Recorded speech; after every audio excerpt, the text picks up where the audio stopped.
Cyber crime police સ્ટેશનમાં એક ફરિયાદ નોંધી હતી, જેમાં એક સિનિયર સિટીઝન છે, એમના બેંક અકાઉન્ટથી સાયબર ફ્રોડ થયું હતું, જેમાં 79 લાખ રૂપિયા ગયા હતા. જે ફરિયાદ છે એનું મોડસ ઓપરેન્ડી એક ડિજિટલ અરેસ્ટના ફોર્મેટમાં છે.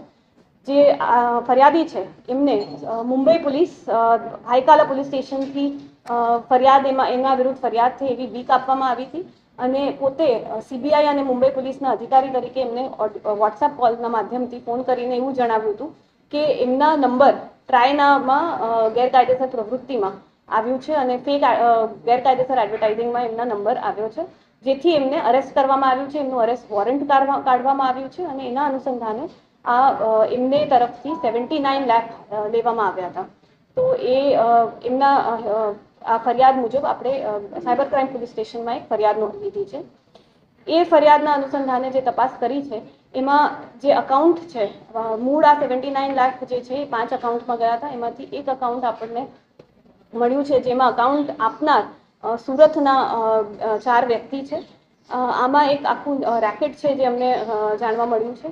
જે અકાઉન્ટ છે એ પીએનબી બેંકનું છે, લીંબડી ખાતેનું, અને એ અકાઉન્ટ આપનાર જે છે એ આવી રીતે ફેક મૂળ અકાઉન્ટ આપી સુરતના વ્યક્તિઓને આપતા હતા. સુરતમાં મેઇન રવિ સવાણી, સુમિત મોરડિયા, પ્રકાશ ગજેરા અને પિયુષ માલવડિયા તથા કલ્પેશ રાજુસરા, આ 5 જણની ટોળકી છે, જે સુરતના સરથાણા પોલીસ સ્ટેશન વિસ્તારની અંદર 2 ટાઈમ્સ શોપર કોમ્પ્લેક્સ તથા રોયલ આર્કેડ કોમ્પ્લેક્સમાં એમની ઓફિસ હતી અને ત્યાં કામ કરતા હતા.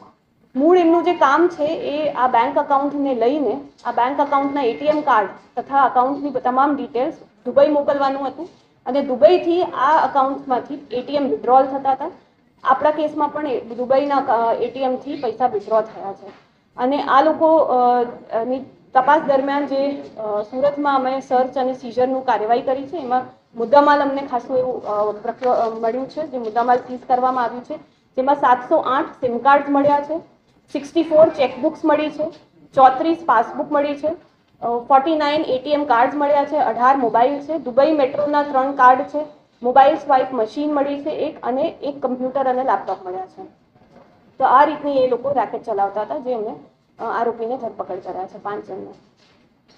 પંચનામા દરમિયાન ચાલુ પંચનામું હતું, જે વિડીયો રેકોર્ડિંગથી કરવામાં આવતું હતું. એ વખતે ત્યાંના લોકલ 1 કે 2 જણ આવ્યા હતા અને પંચનામામાં વિરોધ કરતા હતા અને સરકારી કામમાં અડચણરૂપ કરતા હતા. જેના અનુસંધાને જે અમારા ઇન્સ્પેક્ટર છે એમને ત્યાંના પોલીસ સ્ટેશનમાં ફરિયાદ પણ નોંધી છે કે સરકારી કામમાં બાધા મૂકવા માટેની ફરિયાદ ત્યાં નોંધાઈ છે. આરોપીનો ગુનાહિત ઇતિહાસ નથી, પણ આરોપી મૂળ દુબઈ 2 ટાઈમ જઈ ચૂક્યો છે. દુબઈમાં એક વ્યક્તિ છે જેની સાથે રોકી નામનો એક વ્યક્તિ છે જેની સાથે મળેલો છે. દુબઈ એક્સપોમાં આ લોકો મળ્યા હતા, જે મેઇન સવાણી અને મોરડિયા છે એ લોકો મળ્યા હતા, અને પછી ત્યાંથી આ બધું એમને ચાલુ કર્યું હતું. આ લોકો અહીંથી પૈસા મોકલે છે અને ત્યાં એટીએમ કાર્ડથી વિથડ્રોલ થાય છે. દર 2 લાખ રૂપિયામાં 1.5 લાખ રૂપિયા એટીએમથી થાય છે અને 50,000 રૂપિયા પીઓએસ ટ્રાન્ઝેક્શનથી વિથડ્રોલ થાય છે. અને સામે ક્રિપ્ટોકરન્સીમાં જે વેપાર છે એ થાય છે, અને ક્રિપ્ટોકરન્સી ચાઇના તરફ મોકલવામાં આવે છે. કમિશન આપીને ભાડે પર આ લોકો જે ગરીબ વર્ગના લોકો છે એમની પાસેથી આવી રીતે અકાઉન્ટ લેતા હતા. એમાં ઘણા બધા અકાઉન્ટ આપણે દિલ્હી તાલુકાના પણ મળ્યા છે, જેમાં આગળ અમે તપાસ કરી રહ્યા છીએ.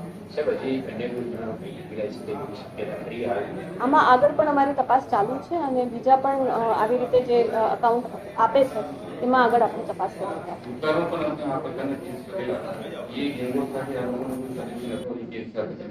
ના, હાલમાં અત્યાર સુધીની તપાસમાં એવું કોઈ કનેક્શન પ્રસ્થાપિત થયું નથી.